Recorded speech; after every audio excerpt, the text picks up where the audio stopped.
Geeking Out Ninjas, and we're here to geek out. Craig? That's right, we're back. How you doing? Good. Took a week off. Just need a little bit of a break. Sure. I think everybody does. And we're back to hopefully entertain everybody. Well, that's the goal, I guess, right? Yeah. Infotainment. We Yeah. want to be informative and entertaining. That's true. We do like to do both, don't we? We do. So if you like what we have to say, give us a like on YouTube and subscribe. And wherever you listen to this podcast, if you're listening, rate us. Give us some stars on iTunes or Apple iPods. I don't know what they call them anymore. Whatever the kids are using. Use your click wheel, remember. Yes. And check us out on Facebook. Give us some comments. Let us know what's going on. And give us a topic, and we will cover it and make sure we give you entertaining information. Yes. Even if you don't like us, do all of those things as well. Just because we don't care if you like us or dislike us. Just pretend like you do. That's all that matters. Yeah, exactly. Just give us some feedback. We just want to feel good about ourselves. Well, that's all that matters. Well, I got some stuff I want to talk about. I got a couple things, big things. We have a bunch of built up items since we missed last week. So this is like 2 weeks worth of stuff. So we're not doing a main topic this week, just to cover all of the other stuff. Exactly. So lots of things. And so I've got two big things I just want to bring up. Bring it up. I'll save the best for last. That's more about my health. So I finally... That's the best part. I finally got a phone. So I have been on the Google Pixel 2 up until this last week. Which is like 3.5 years old. 3.5 years old, which I loved not having to buy a new phone. But one of the big concerns was I think 11, Android 11 was my last update. I don't know how long ago that was. Yeah, the beginning of this year, I think they had the last update for it. Yeah. So my phone has been a security risk. I don't know. So I decided to take a trip to Verizon on Sunday and get everybody's favorite store. Favorite store. So I go. I'm gonna stretch this story out because we don't have anything to talk about, right? So I go on Sunday. Good. So I think we've talked about this. Is that the Pixel 6 is coming out later this year? Yeah, September, October.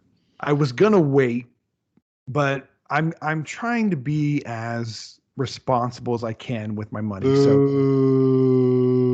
So there's probably going to be a price increase on the phone. So it's like I don't need the latest and greatest. Sure you do. Well, that's what my wife says. So anyways, I'm glad she's not my wife because I always need the latest and greatest. Well, and honestly, I don't do a whole lot on my phone except really, we know this. My apps are for almost pure entertainment. So that's true. So we go to Verizon on Sunday, and I go into because that's who I have as my carrier. I don't know if I really need to name them. I'm not going to tell you where the store is, but anyways, I go in, and there's quite a few people in there. So I go in, and hey, how you doing? Welcome. We'll be with you in a moment. So we go straight to the Google phones, and a young man comes up to us, and I think part of it is the mask. I just can't hear the guy. So that's part one. I don't know what he's saying. So he's like, are you looking to upgrade? I was like, yeah, I need a new phone. I'm looking at the Google phones. And he says, oh, okay, well, here they are. And he points to them and turns them on or whatever. And so the Pixel 5 is out right now. Then there's the 4A and the 4A 5G. Yep. Are the phones that they have on display. And so the price is there. And it's I think right now it's like $100 difference between the 5 and the 4A 5G, which isn't huge. Yeah. But I'm like, you know what? I'm going to be responsible. talking about it with the wife. Like, okay, I don't need everything, the bells and whistles, since I'm not getting the 6. So I want the 4A. And he says, okay, let me check and see what we have. So he steps away with his little iPad and comes back and says, we don't have any Pixel 5s. Okay. I didn't ask about that one, but thanks. Okay. What about the 4A? Not, and I didn't say 4A 5G. Yeah. I didn't say that. I said 4A. And his response was, we don't have any 4As. Okay. This is going well. And we're going to leave. Yeah. Okay, have a great day. So I leave. I'm like, what the heck? That's weird. So it's somewhere near my house. And so I don't really want to drive all over town trying to find this phone. So I go online and I'm like, oh, there's a Best Buy down the road. So I'll go to Best Buy. So I look it up and I'm like, oh, they got the 4A 5Gs. Yeah. And so I was like, all right, let's just go down there. So we go down there, walk into Best Buy, and go up to the counter. And how you doing? How can we help you? I was like, I need to upgrade my phone. Oh, you want a Verizon phone? Yeah, I want a Verizon phone. And I need the 4G 5A, 4A 5G, whatever. Too many letters and numbers. She's like, okay, what's your Verizon PIN number? Oh, no.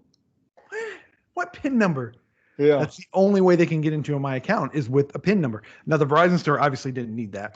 Oh, yeah, because they're Verizon. They're Verizon. So I cannot log into my Verizon app because my phone is not working anymore, which is why I need the upgrade. No. So then I call, and it's like a 20-minute wait. I'm like, you got to be kidding me. I need the PIN number. I don't know what we tried like 2 different pins, and she says if we try another one, it's going to lock you out. Oh my God. So I step away. She went to look, and they didn't have any of the 4A 5Gs. They had no, they didn't have any. They had the unlocked version, but they didn't have the Verizon phone. It'll work on Verizon. It will. It's probably better because that way, if you ever leave Verizon, you can take it wherever you go. I could, but I wasn't really. Well, I still need the PIN number. So I'm like, dang to it. activate it. Right. So I'm like, oh, fine. So I'm like, I'm just gonna find another Verizon store. So I leave, and we get in the car, and I Google Verizon stores, and so I find a different Verizon store, and I call that Verizon store. Yeah. Now, if you were unaware of this, when you call a Verizon store, it still connects you to their customer service. Yeah. I'm not going to be talking to someone local. So someone comes on the line, and I'm like, hey, this is what I need. I need a Verizon store that has this. Oh, he's like, oh, okay, yeah. So his system's running slow. But anyways, he says, okay, yeah, we'll find it. And I give him my zip code. And he's like, oh, this particular Verizon store has the phone, the 4A 5G. Is it the one you went to before? It was the exact same one I went to before. I was like, no, dude, I was just there. He's like, no, they have 2 in stock. Oh my gosh. No, also, they don't. What is the deal with all every time you call someplace, it's like, oh, my system is slow. I'm like, how is that possible every single time that people's computers are terrible? Sorry, continue on. They're just slow. It's just because they don't want to upgrade. Yeah. So I'm like, oh man. And like he says, well, there is another Verizon store that was like probably a good 15 miles away, which would have been probably like a 25-minute drive. And I'm like, it's Sunday. I know it probably would have been pretty quick, but I don't want to go far. It's like, okay, I'm going to go back to this Verizon store. And so I go back. Please tell me you got somebody different. Somebody different came up. Really pleasant guy named Tim. And I said, I'm looking for the 4A 5G. We were here 20 minutes ago, spoke to someone else. They said they didn't have it. Verizon says you do. So he pulls up his little iPad. Oh, we have 3 of them. Nice. What? So this guy takes care of us. I see the other guy. I don't know if obviously we were there. Poor guy. I don't know what about the other one. But anyways, the guy that does help us out, great guy, Air Force veteran, Had a great conversation. I found out that they're actually transitioning their point of sale system like this week. And so that's why their systems too were running slow. Yeah. And they didn't have Wi-Fi at the store. Oh my goodness. So they were having all kinds of issues. But anyways, he was real nice. It still took, man, we bought cars faster than this, man. It still took a while. I honestly don't understand how this has not been automated inside of a store. Why can I not go just to like a vending machine? Like if this was Japan, I bet I could buy that phone from a vending machine, have it added to my account in like 10 minutes without ever having to talk to a person. I think you can, but I don't know why at the store it takes so long. Well, their system was down. Give me these cell phone vending machines now. I want them. They need to be here. Well, and that's what I told my wife. I was like, we could have ordered this online. I wouldn't have had my phone today, but I would have had it, pretty quick. But I needed it because my phone had stopped working. So I think I left that out at the beginning of the story. But anyways, he did. I will say it was a pleasant time visiting with this guy. He was really good. It was just everything was taking so slow. In fact, we added a line because we got my son a phone, whatever. It just every transaction had to be done individually, which was kind of weird. Again, because their system was in flux. But I got to say, this battery is amazing. Yeah. It's a pretty big battery in that one. It's a huge battery. And like, I haven't actually fully charged it for the last 3 days. The only thing that I've done is I've plugged it into my car for the Android Auto, and that's charged it a little bit, but that's not even a full charge, and that's like 20 minutes or whatever it is. Yeah, the battery life's amazing. Yeah. So they kept getting complaints about that every year, and so they made a pretty big point of it, I think, last year to improve the battery life on their phones. Yeah, mine went from, so I had the Pixel 4 last year before I got the Pixel 5. Mm-hmm. Battery life on that was terrible. Maybe lasted 3.5 hours of screen on time, like where you're actually doing something. This one, it's like 6.5 hours of screen on time, which is pretty good. Yeah, that's real good. So this is probably not too far off of that. It's pretty amazing. In fact, today I took my first few pictures. Nice. And pleasantly surprised. I mean, for me, that's 2.5 devices up, right? Pretty much from the 2 to the 4A. So almost 3. Yeah. So that's a pretty big upgrade for me. So I'm quite happy with my choice. Quite. So what did your son get? He got a silly, just a little iPhone SE, whatever came free for adding his line. Which made him happy. He had an iPhone 7. Okay. Which was crashing every time he tried to use. You can't complain if it's free, right? That's exactly what it is. So he's happy. We're happy. I think my wife is happy. She upgraded as well. Oh, really? She had a Pixel 2. So what did she end up with? The same one, the Pixel 4A. Yeah. Oh, okay. So it took us a little bit to learn because it doesn't have a button anymore. The Pixel 2 had the button on it. Oh, that's right. Had the little triangle, the square, and the circle. Oh, yeah. So now you have to do the gestures. Yeah. Yeah. So now we're learning that. But I gotta say, it's a pretty nice upgrade. I'm really, really happy. Long story short. Yeah, that's one way to put it. Long story short. Short story long. Yeah. Yeah. So what's going on? What's new with you? So apparently I have quite a few things, but I'll be honest, I always forget them whenever we start the show. We even have notes, and I can never think of what to add to the notes of like, what is new with me this week? But I have something technology related that I am pretty excited about. It's called a Sense Energy Monitor.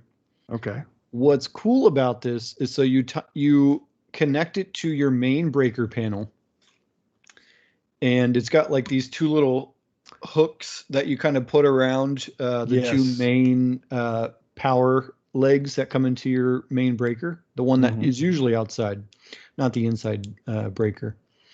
And this thing will tell you, how much energy you're using overall, but it'll tell you what devices are using how much energy, when they're using that energy, and just to give you a really good breakdown of what everything in your house is using. Because we have 12 kilowatts of solar, maybe a little bit more than that. And we're still paying for electricity. So our energy usage is like ridiculously high, in my opinion. Yeah. So I'm trying to figure out, I think I have an idea of what it is, but I'm trying to figure out exactly what's using the energy, when it's using the energy. So I'm super excited about like finding out all of these things. I'm like super nerdy into that kind of stuff. We have a water monitor thing as well, which tells us when we're using a lot of water at one time, or if the toilet is left running or something, it'll alert you saying, hey, your water's been running for like 5 minutes. This is anomalous activity. Maybe you should check it out. And it's like, okay, you check the toilets, you check other stuff. We got that because our hot water heater, not hot water heater, our water softener was continuously cycling. And so it was just using water, and it's like I would have never known because it's in the garage. It's not making noise to where I can hear it. But it's like, why is our water bill like $150 when it's normally like $50 or $60? And so this is like crazy. Yeah, so this is like taking that to like the next level where it breaks it down by like every single thing, what's going on. So I'm super excited about this. You should be. Now I've read articles about these. I don't remember this particular one. I'm sure there's other ones, but I've always been curious how this works. So I'm really interested to see what you think after you try this out.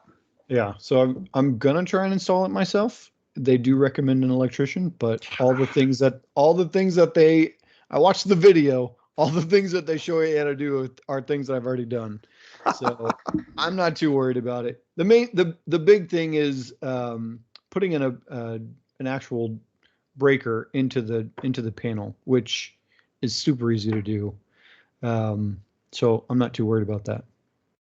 I've done that a few times. I would offer help, but currently I am not allowed. Was that an electrical joke? Currently? Current? Yeah, I'm not allowed to do that. Anything that has electricity, I am not allowed to touch because I've had 2 incidents where bad things should have happened but didn't. Well, have I told you those stories? No, we'll have to save those for the next podcast. Leave people wanting more. Yes. When we talk about this again, I will tell you about my electricity incidents and why I'm still here. Exciting stuff. Exciting stuff. Really, I love telling these stories. These are good. What else is going on with you, Jeremiah? Well, another big thing that happened is that I think I'd mentioned before, I was expecting to getting a new insulin pump, and it has come in, and I'm totally excited about it. So what's different about this one versus the one you already wear? All right. So the previous one is I've had for 6 years. Yeah. So some of the things it still worked, thankfully. But some of the buttons, sometimes you'd have to press a couple times. But it was doing its job. So keeping me alive. Yeah. So it was the 500 series. And so now I'm on the 700 series. I know. I'm just upgrading everything. Super cool. And with this, I also got a continuous blood glucose monitoring system. Oh, that's nice. Which I had on the other one, but it wasn't super accurate. And it's been 6 years. So now, from what I understand, I've been told like they're super accurate now. And so you don't have to check your levels manually?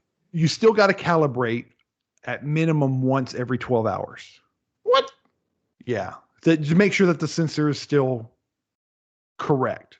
So I can check it Minimum 2 times a day, maximum 4 times a day. Apparently, if you check it too much, it'll take it out of calibration. Oh my goodness. So That I sounds still got too to do finicky it. for me. No, it's pretty awesome. Just check it in the morning and afternoon. It's just to make sure your systems are running because it's your health. I mean, this could be really, if you're not watching your blood glucose, you can really jack things up. I guess. But I'm super excited about it. So it is actually after I have it a couple of weeks, I'm going to meet with the rep, and we're actually going to turn something on called auto something. I forgot. It's been a long day. You were obviously paying a lot of attention. So the way that the insulin pump works is that obviously when you're going to eat a meal, you're going to tell it how many grams of carbs you're going to eat. And this does the job of the pancreas. It will put insulin into my body to compensate for those carbohydrates. The rest of the time, for 24 hours, it continuously puts a small amount of insulin in your body to keep your blood sugar stable. Right. So it's always running. It's putting, mini drops into my system. So that's the way it works currently. And after I turn this auto portion of it on, automatic portion, again, I forget what it's called. I don't read instruction manuals. Anyways, which is why you may have almost died from electricity. Yeah, which we'll find out later. We'll find out later. It actually every 5 minutes will add insulin as opposed to doing it for a continuous time of 24 hours. It's going to be smarter and be able to every 5 minutes determine if I need insulin. That way it keeps my level even more stable than spiking and lowering. It's supposed to do. Is that based on the glucose readings that it's pulling? Yes. So it's always knowing what my glucose is, but it's actually going to be able to auto adjust the insulin based on those readings. Instead of giving me a baseline of insulin for 24 hours, it's actually going to adjust on the fly. Nice. Which is pretty impressive. The other part that I love about it is that it's Bluetooth to my phone, and the app actually at any point, at any time during the day or the night, I can pick up my phone and there's a notification that tells me what my blood sugar is right now. And when I go into the app, it actually gives me a graph. Yeah. So I can see, overnight, I can see if my sugar's spiking or going real low, and I can adjust the levels if I need to. The only thing I have already found that I don't like is that I can't make notes on the graph.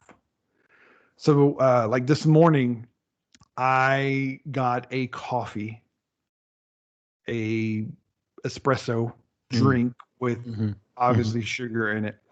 And even though I gave myself insulin, it still spiked because of the amount of sugar was in it.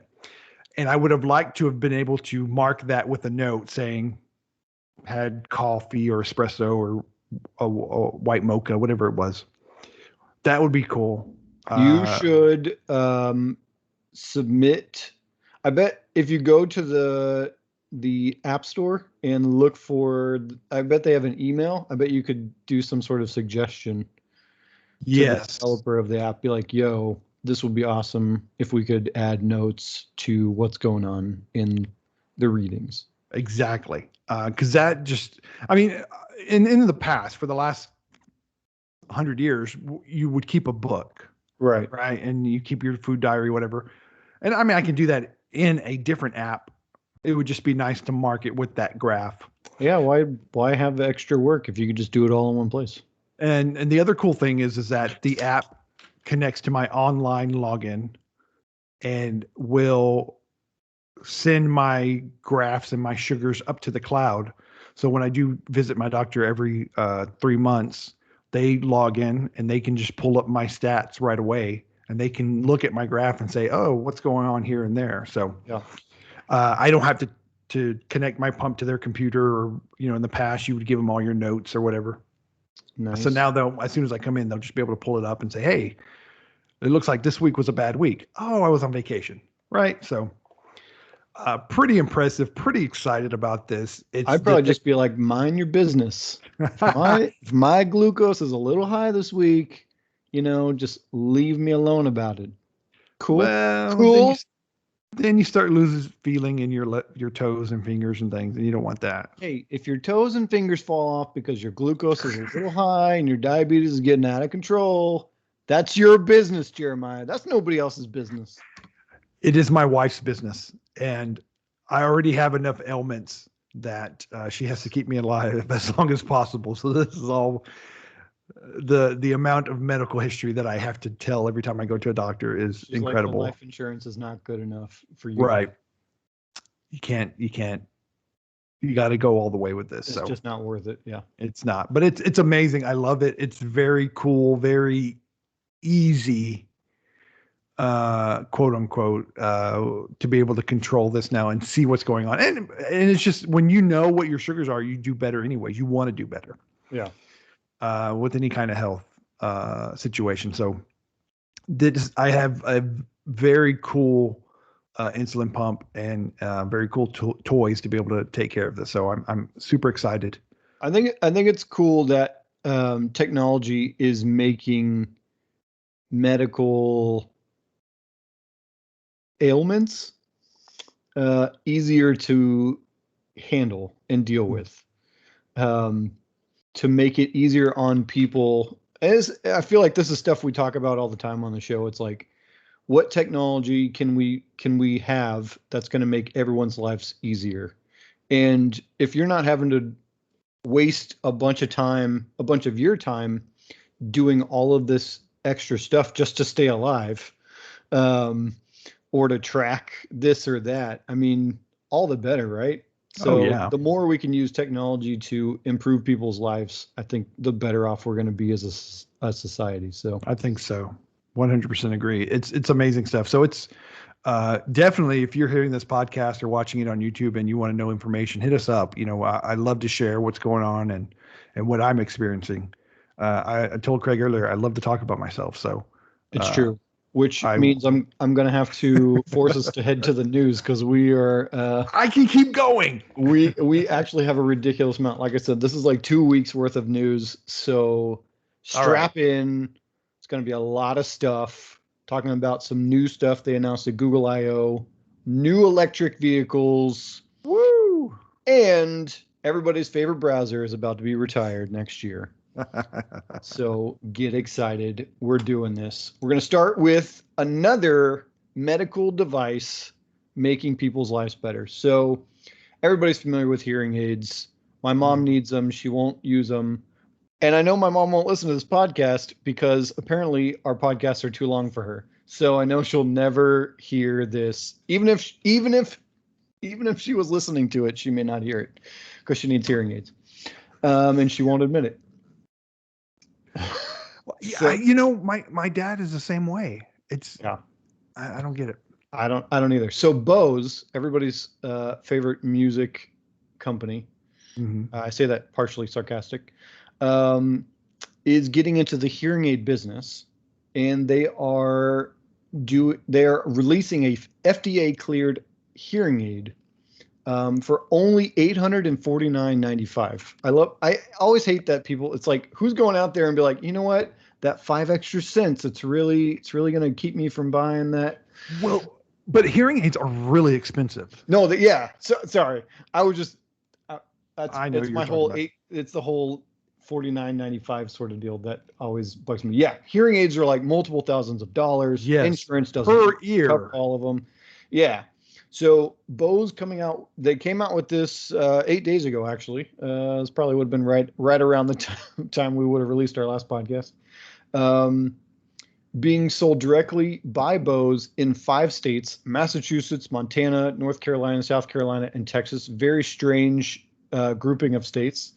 They will be available nationally pretty soon. But once again, there's an app to control these hearing aids where you can set it to do different things. You can turn up the world volume. You can turn the world volume down. You can make it to where it's easier to hear voices.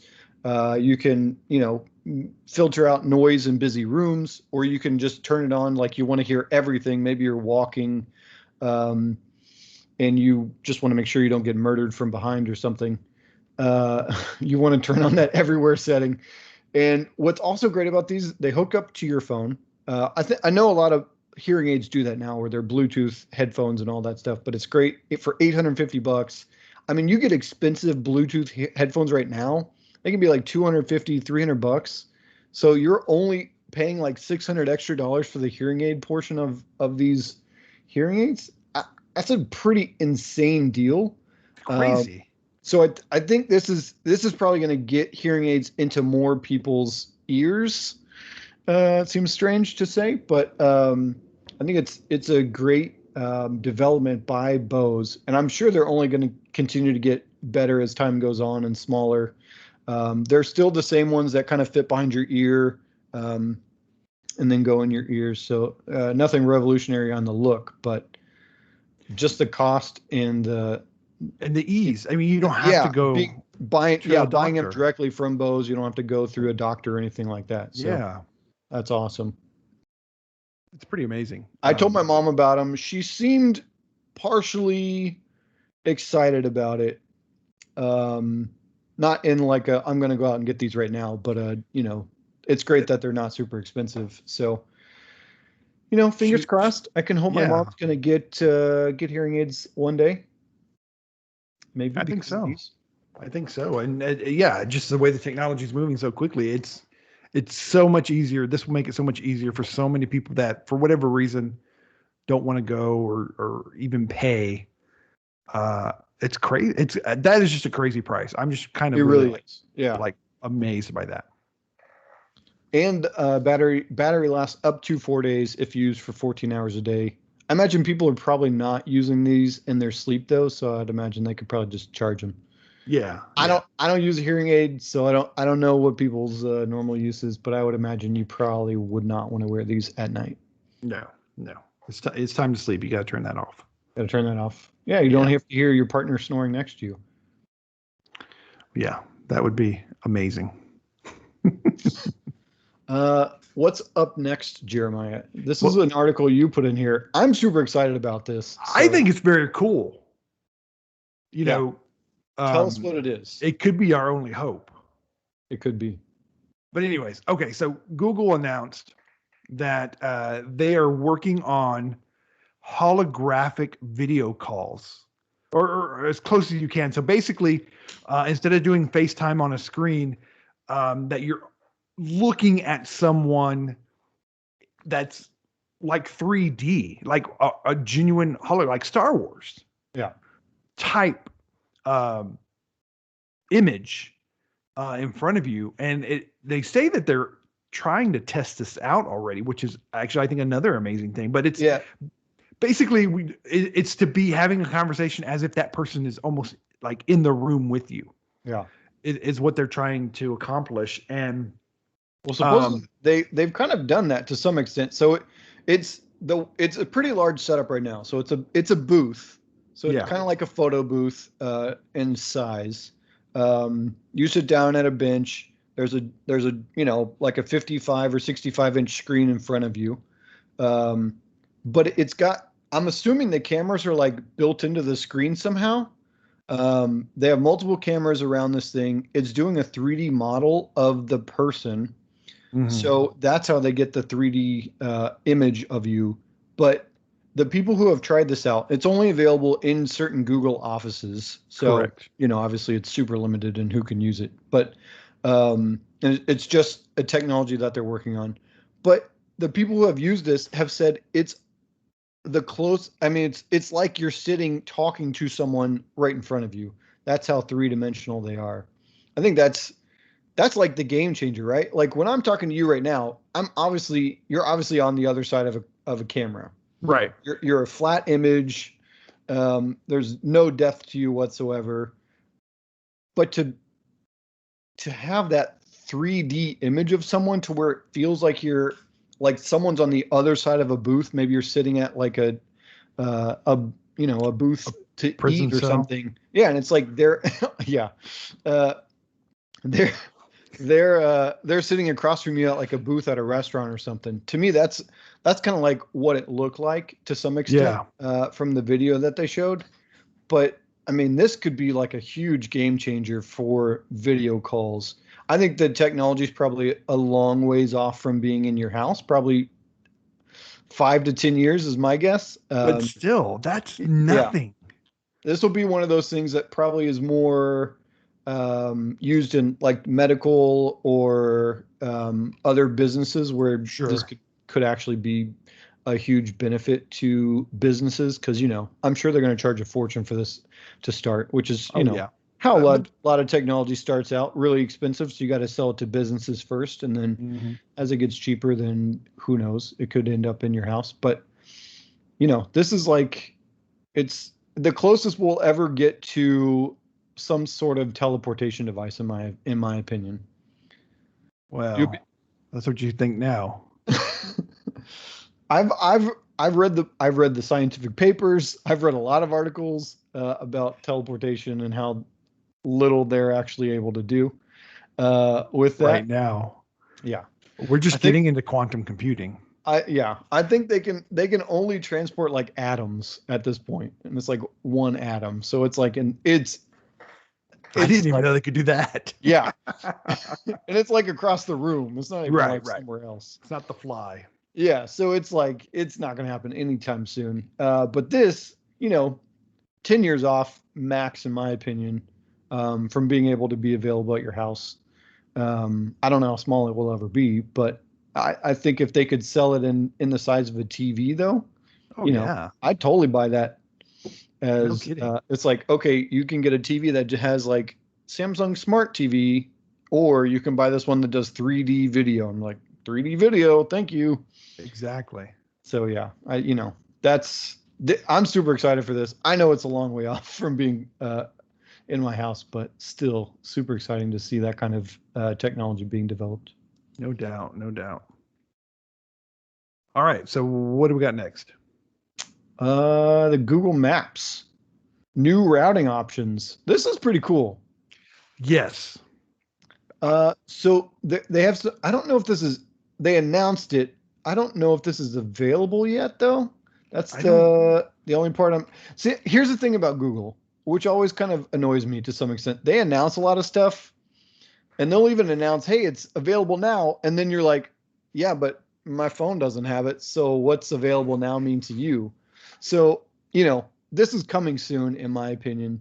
Right. But they're giving you new routing options. One is just a safer routing option. So it takes into account the state of the road, the weather, and traffic conditions. And based on that, it's going to pick the safest route for you to get to your destination. Super awesome. They're also going to, I guess, do better routing for people on bikes, to include bike lanes and things like that. They're also going to do eco-friendly routes. So if you want to take the route that's going to be the most environmentally friendly, it's going to use the less gas, things like that. They have that routing option as well.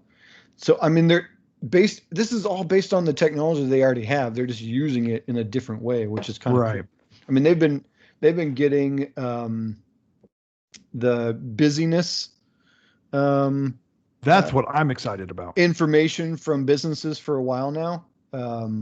So I think being able to kind of put them all together into this map, you can see how busy a whole area is at one time. Right. Which would then tell me stay away from there. That's what and it's, this pandemic has been terrible, but I will say social distancing is a wonderful thing. And so I'm all for letting me know that, hey, stay away from this area. It's packed, not just because of traffic, but whatever's going on. I mean, that's what I'm excited about with these features coming out, making it so much more easier to see places that I can avoid. Yeah. Anything that makes it safer and better to navigate in my car, I'm always for. Let's do it, Google. I'm down for this. Yes. Any day now that'll be out, right? Yeah. It should be any day now. I honestly, there's no release date. They just said it's available soon. So just keep an eye out for it. I'm sure you'll see them in your app at some point in the near future. Yes, sir. All right.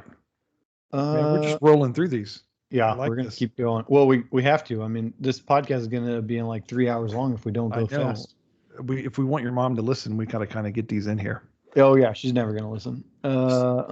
She doesn't love me enough, apparently. Mom, what are you doing? I just want you to love what I do as a hobby and a side thing. Later, son. Later. Yeah. HBO Max, everybody's new favorite streaming service, right?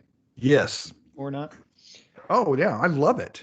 It's okay. There are some things. They're turning it more into Netflix, which I don't really like. It's more over quantity over quality situation going on right now. But they're going to be introducing HBO Max with ads. Everybody's favorite thing when they're looking for a streaming service. It's going to be $5 cheaper per month. So instead of $15 per month, it'll be $10 per month. Which I don't get. Like, come on. Like, I hate ads. Oh yeah, same. It's just $5. But anyways, the thing is, they're taking features away from you as well. Right. So why not pay? Yes. I don't know. But anyways, it is something that I guess for people that want to have access to this without paying the $5 extra a month. I mean, I guess you get it. Yeah. So, I mean, so the things that they're taking away are you won't be able to watch the Warner Brothers movies that are coming out like at the same time as they're released in theaters. So Wonder Woman came out a while ago, Kong versus Godzilla. Dune is coming out, The Matrix 4, Suicide Squad. So excited for Dune. Yeah. I'm excited for Suicide Squad. Yeah. Just because it is, oh my God, the director who, I can't think of his name right now. The director who did Guardians of the Galaxy. Yes, James Gunn. Thank you. I think he has a great personality for these kinds of movies, and it really shines through. I think, he did a great job on Guardians. Yeah. So who would have thought that would have been a great movie, but turned out super awesome. Anyways, back to this HBO Max with ads. So it's supposedly less intrusive ads, which I guess is okay. If you are familiar with Peacock, the way they do their ads, when you pause a show, they'll pop up an ad instead of showing you the paused screen. Really? Yeah, I hate it so much. I hate it so much. That's terrible. Yeah. So that's one of the ways they'll do it. They will also have they'll show ads in the search interface, and they will, I don't care about that. That's fine. Yeah. And then they'll also let brands take over a block of content. So I don't think they really explained this very well, but someone suggested that this, presumably could be, this episode was brought to you with limited ads by so-and-so messaging, something like that. That wouldn't bother me so much. Yeah, I don't mind that so much.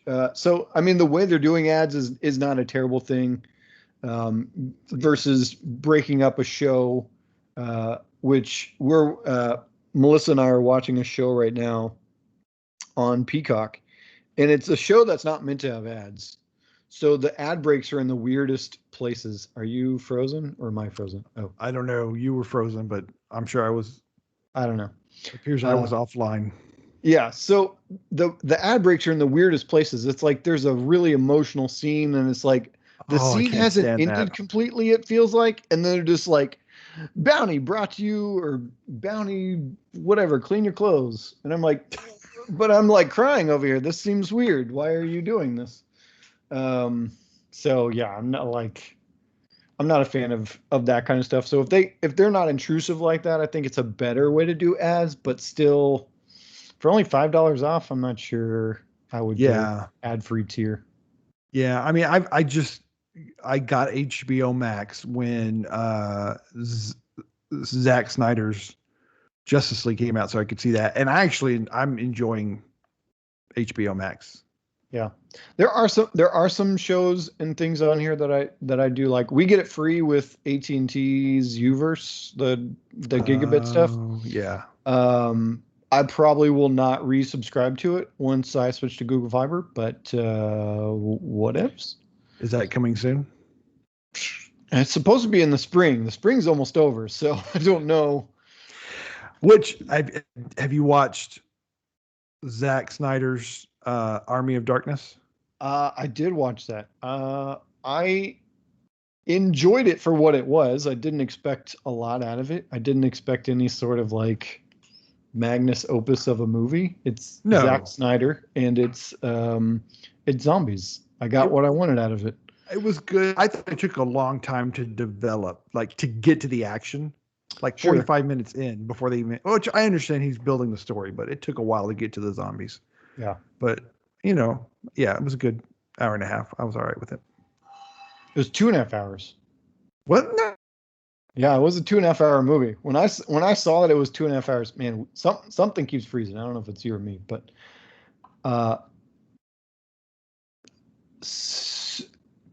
when I saw it was 2.5 hours, I was like, I'm not sure about this. But it went by pretty quick. It did go by pretty quick. I'm losing internet. No, obviously I'm not on Google. You're not on Google or Fiber. You're on Spectrum, the worst of the internet. Spectrum, it sucks so bad. Spectrum, you're stuck with it forever. I know. Welcome to USA Broadband, where competition doesn't matter and the government says F you.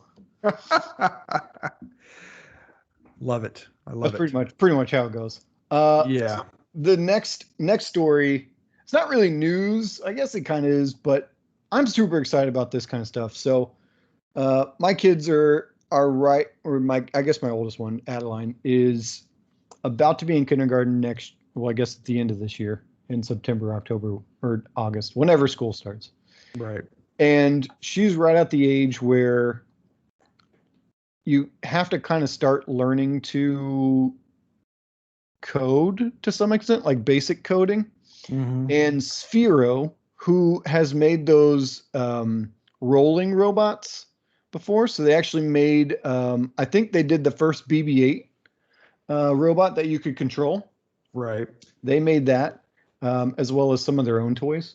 And so they've released these cards and a car. The cards are different colors, so they do different things based on the color. And what's great about this, it doesn't require a computer, doesn't require a phone or a tablet or anything like that, which at this point, if I can get my kid away from those things as much as possible, I'm totally going to do that. Sure. So she can get this car, she can put these cards down on the floor or on a table to keep them away from her 1.5-year-old sister, who's going to just pick everything up and try and eat it or something. She can put it on a table and just kind of line them up. One card makes it goes right, one makes it slow down, one makes it stop, one makes it goes faster, one makes it goes left. All these different things. She can set up these cards to make this card do different things, which is kind of showing you how to develop your programming skills. So it's like, this does this to do that. So I'm super, super excited. I'm just watching Jeremiah, who's just frustrated with his internet right now. I've never seen Jeremiah just like sit back, disengaged. We've been through internet issues before in the past, but yeah, it's frustrating.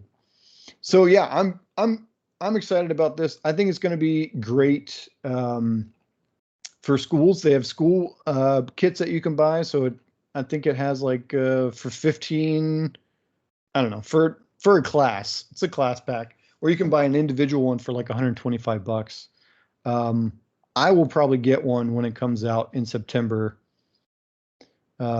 just so my daughter can start getting with this. I think she'll love it. She's very analytical thinker.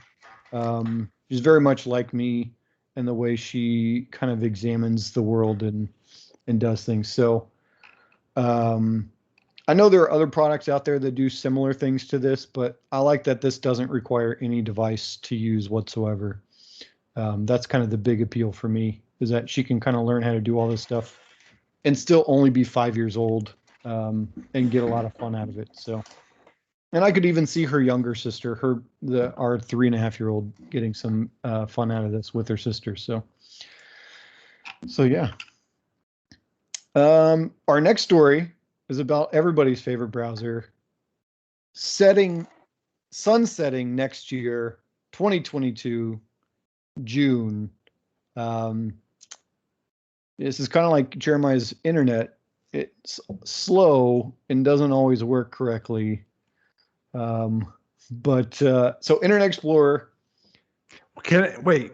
Yeah. Every time I try to talk, it turns off, and it's really frustrating me. Yeah. And I'm not even connected wirelessly. I am really not happy with this. I just want everybody to know. I keep fading in and out, and I'm about to interject, and my internet goes down. It's too late now. I don't know what I already forgot what I was going to say. We're moving on to the next article. This I was is just awesome. throwing a little tantrum. I was just, yeah. What are we? Oh, Internet Explorer. Moving on to. Yeah. There we go. We're on Internet Explorer. Like I said, just like Internet Explorer, always behind and never knowing what's going on. So everybody just uses it to download Chrome. Let's. Well, we can kind of feed the other story into this because Microsoft is really beefing up or saying that they've beefed up Edge. This is one of our true. Other yeah. So here's the deal. Internet Explorer has been dying for like 7 years. Microsoft's been trying to get rid of it since Windows 10 came out. But unfortunately, mainly businesses can't like configure their new programs to work with a new browser. So they're just like, we're going to like let y'all keep all this crap, but we're going to do this other thing over here. So we're going to make Edge as good as possible. Right. Which uses Chrome's, or it's called Chromium, really. Yeah. But it's the same baseline that Chrome uses. Edge is. Edges. The new Edge. The new Edge. I'm sorry, I just don't know when I'm going to fade out again, so I just... You're good for right now. Keep going, Jeremiah. Carry on. I'm... I feel like you're like so out of it at this point. I pretty much am. So Edge, Microsoft is saying, will be the best performing browser available on Windows 10 when it arrives later this week. Based on what they say. Yeah. So specifically, it's going to start up faster, which I think is kind of they say that, but at the same time, they're going to be running like pieces of Edge in the background of Windows 10 the whole time. So it's like, it's kind of always running. So it's like the startup boost is, I don't know, kind of a cheat in my opinion. Right. The other thing is actually pretty useful. They'll be sleeping the tabs, especially ads. When you switch away from a tab to another tab, the tab you switched away from, all the ads will completely stop. And so they won't use any power, any bandwidth or anything like that. So, I think it's going to be at least better than what it is right now, which Edge, based on Chrome, is a really good browser. I would say it's probably close to on par with Chrome in its usability. I think Chrome still has a slight advantage, just especially if you have a Google account and you sync things. But if you have like a Windows account and you have like a Microsoft account that's already tied to your Windows, it syncs stuff automatically, which is fantastic for the average user. They don't have to think about it. They don't have to like sign into anything. It just signs you in. Right. And so if your computer dies or you open on another computer or something like that, you're signed in, boom, bookmarks are there, extensions, things like that. Everything just kind of syncs over, which is what I love about Chrome. It's just like I could be signed into like 5 different computers or my phone, and I can pull up the browser tabs from any of those from any other computer. I love that so much. The cross-device functionality is super awesome. So I love that Edge has kind of taken that and made it easy to use for the average user just based on their Windows login. Which for a lot of business individuals, people that they use Office 365 or what have you, I mean, that comes in pretty handy that it's all synchronized. Yeah. Yeah. I've noticed that recently. So we have 365 at our office, and unfortunately, people have gotten to the point where they're like, I don't like Edge, and I'm like, like, dang it! Like, if you use this, it would make my life easier. Right. Because then your stuff's just synced, and the next time you get a new computer or something, it's just like boom, all your stuff's just there. So my little nitpick about users, but yeah, it's super nice. The Ford F-150 is going electric. Woo! This is like a huge deal. Like they've announced this. I think they announced this like 2 years ago, but the fact that they came in and they announced it, it's going to be available 2022, so next year. Right. It's going to start the 230-mile range version will start at $39,974, which for a four-wheel drive crew cab truck is a really good price. That's a good price. Yes. It's like they are doing everything they can to make this truck a success. Mm-hmm. What I like about this is that same vehicle will be available for business fleets as well.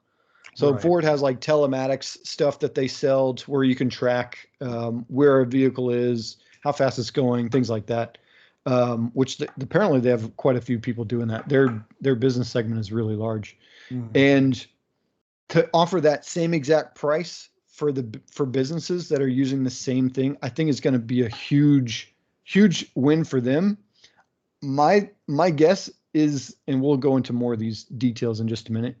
My guess is that they're not going to be able to make enough of these trucks. Oh, there's no way.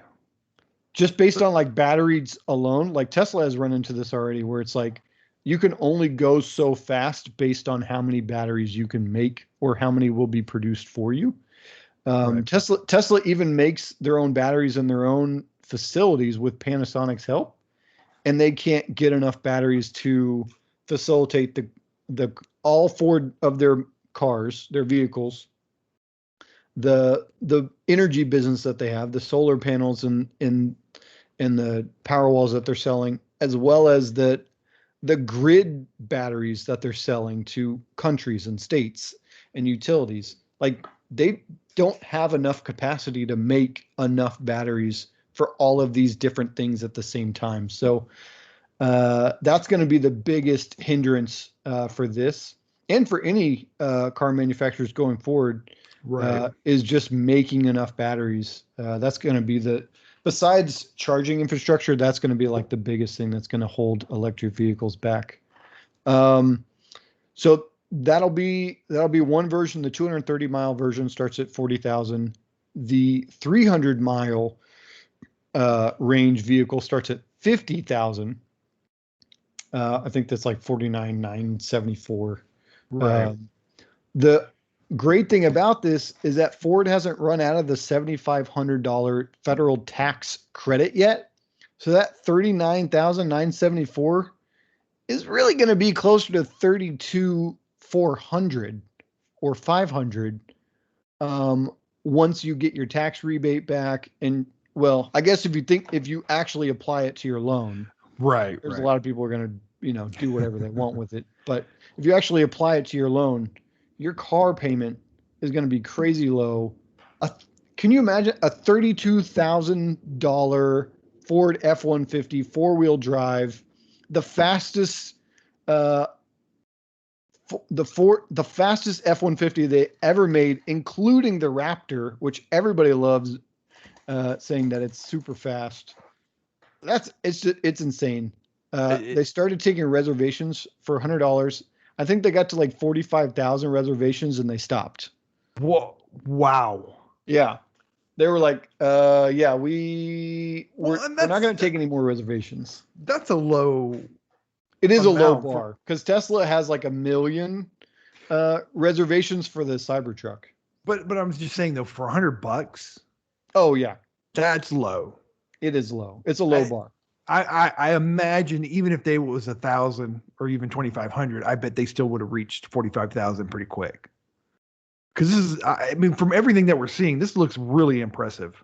Yeah. And I'm super excited. I haven't had a truck for a while, and I was kind of like, oh, I'm liking the car vibe, but I kind of miss having a truck, and this would probably be my next purchase of a truck if I decide to go back to a truck. Yeah, right. I mean, if you could get it with the $7,500 tax credit, whew, man, that's like a no-brainer. A $32,000 truck, it can tow that price can tow 7,700 pounds.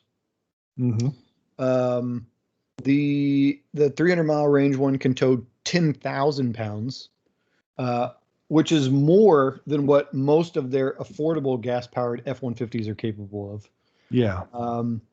They're still working out how to do like F-250 in size and larger. But the 0 to 60 time of these vehicles is in the mid 4 seconds range, which is close to what my Model 3 is. I don't have the fast Model 3. I have the long range one.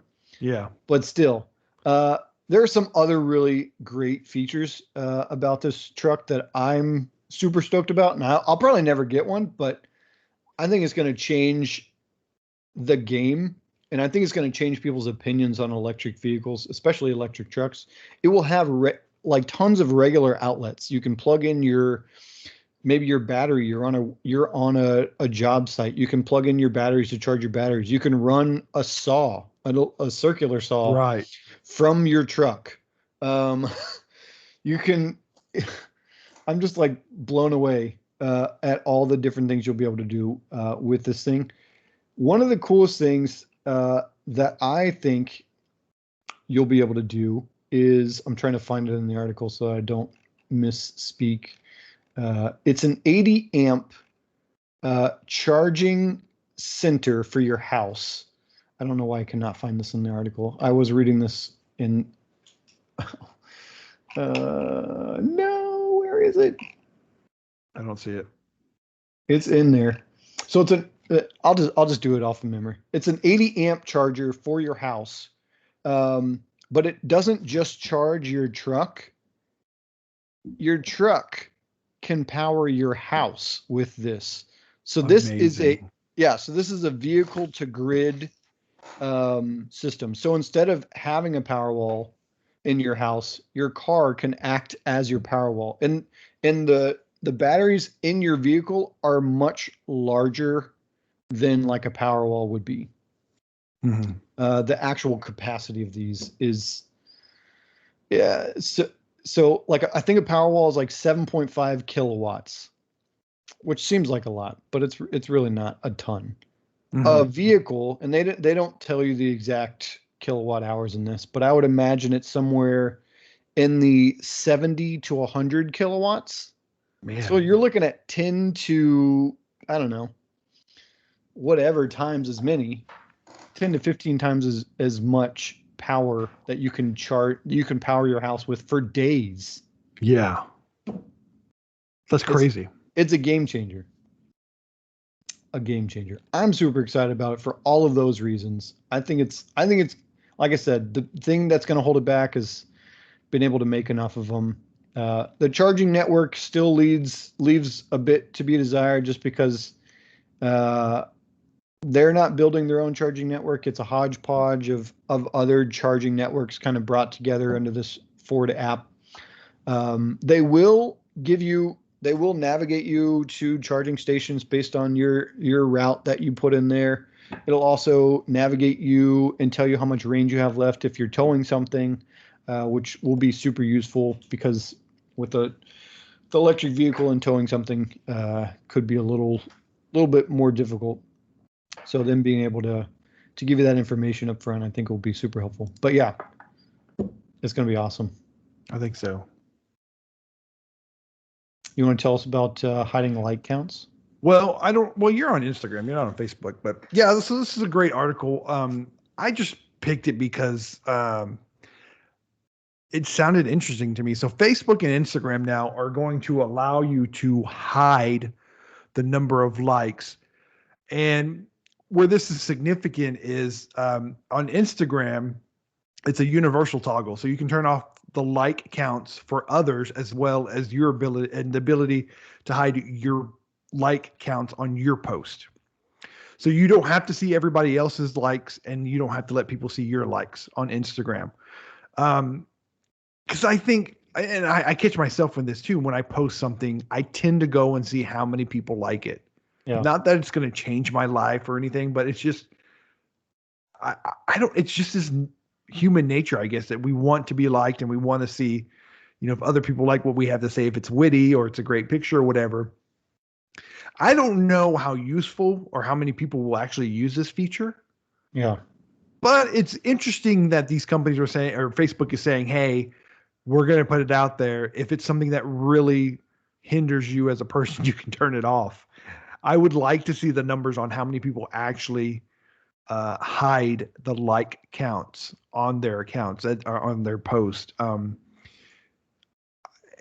don't think it's going to be very high, but I guess it's something that we can coach each other on. We can share with others, turn this off so that your brain doesn't get that dopamine feeling from, having to see how many likes you have. Yeah. This is an interesting thing to add. I saw it show up in my Instagram, I think yesterday or the day before. And I'm like, what? Yeah. Why do I care about this? Like, it seems targeted at a specific use case, I think. And I think if you're someone who just wants to post things and you don't want to get the negativity of someone not liking your post, maybe. But they can still comment on it. They can still comment on it. So, yeah, I honestly, I'm not sure what the whole point of this is, but I think you're close. It's for therapists to tell their people, hey, turn the likes off so you don't have to see it. Yeah. I don't want to hear about how many likes your post got. Could you please stop telling me? I'm your therapist. I'm not your social media therapist. I don't know. Yeah, I just wanted to toss this in there because it's very, I think, it's an interesting new feature that I just want to know, like, I'm sure they'll never really put numbers out, but it would be interesting to find out how many people are actually utilizing this, and was it worth it? Yeah. I think it would have a better effect if they just completely removed likes from social media. Yeah. But I think that would adversely affect their way of tracking people and doing things. So it's kind of a weird situation to be in. Yeah, I know when you like things, they know that those are the kind of ads that you'll get. We've never seen the unlike button. I think that would be that could be devastating. Yeah. I mean, YouTube has it. YouTube has a dislike. Well, they do. Which always makes it weird so I have a particular YouTube video that everybody seems to like more recently for some strange reason. I get tons of comments on it from all over the world. It's my like 3 or 4 day old daughter Felicity doing her first tummy time. I essentially just laid her on her stomach. Like, it's not like nothing revelatory here. It's like a 1.5 minute long video. And I've gotten, you should put it on TikTok. I would love to see what happens if you put it on TikTok. Yeah, right. I've gotten like 90 subscribers from this. I don't know how many comments are on this. This video's got like a couple thousand views.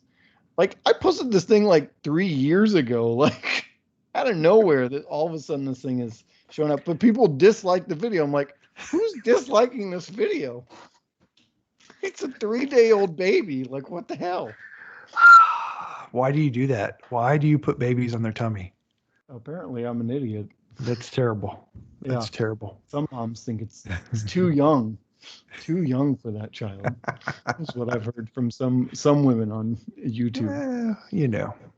Most of them are just like kissy emoji faces like over and over. I'm like, okay, it's whatevs. You do have cute babies. You know, don't we all? We're all cute when we're babies for the most part. Not everybody. Not everybody. Most babies are cute. There are some ugly ones. You'd like to think so, but I'll tell you. You're like, my wife works with babies all the time. She sees hundreds and hundreds of babies a year, and half of them are ugly. That or they're just named poorly. That is true. Okay. One more article. What do we got? Yeah. We like to talk about interesting uses in experiments with the body. I thought this one was pretty fascinating. There has been a study, I think there's only 36 people in this study, but they added an extra thumb, a second thumb to these people's hands. Where did you find this? To see if your brain would adapt to having another appendage. And surprisingly, yeah, your brain adapts, and people got so used to having this second, I guess third thumb, second thumb on one hand, that they missed it when it was gone.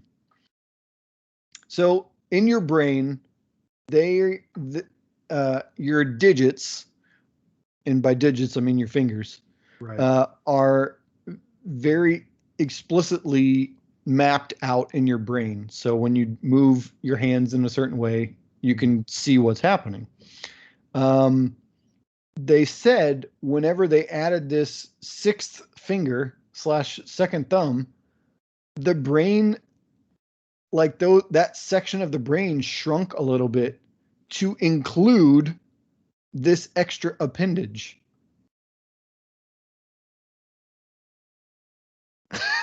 I think Jeremiah is so baffled that I included this article. He doesn't know what to say about it. Yeah, because I didn't get a chance to read this yet, and I mean, it's fascinating, but I don't know. Yeah, some people in the comments were saying, "Is this any different than me using like a fork or a knife or some other like tool that we have used as a society?" Right. But what's interesting is that people were able to peel a banana with one hand. Like they would hold it with this thumb and then they would peel it with the other fingers and thumbs, or they would open a plastic bottle with one hand. Just do random things. Like some of the stuff that you bought on is pretty cool, when we can think letters and things like that. Yeah. This one not as much. One of the pictures that they show it's literally this girl is holding a coffee cup with this thumb pinned against her hand. And she's stirring it with her other fingers.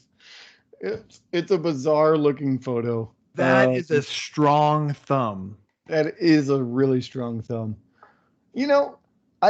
I'm always interested in stuff like this. Like how does the brain work? How can we change it to work better for us? I think at the end of the day, this comes down to how are we able to use prosthetics for amputees? Sure.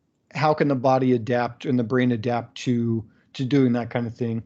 And it's one more study to kind of go along with how can we better help amputees and people who need prosthetics. So, quote, "We were also surprised to see people forming such a strong bonds with the thumb," unquote. They were forming strong. That's crazy. Then participants needed a little bit of time to say goodbye to the prosthetic. And some even felt like they were missing something after the training had finished. Well, yeah, they were missing an extra thumb. They were missing an extra thumb. Who, at the end of the day, couldn't use an extra thumb? Apparently, all of us. I give that 2 thumbs up on the same hand. Yeah. I'm so glad you saved this for last. It was a banger to go out with, right? Man. The team would like to develop a third thumb that's easy to use while walking.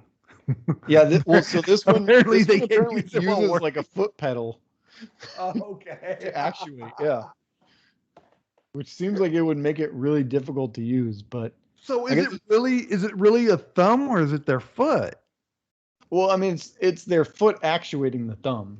Well, that's what I'm saying. So it's like it's almost like you're driving, so you're using your foot to do something different while you're using your hands. Like sort of deal. Yeah. I don't know.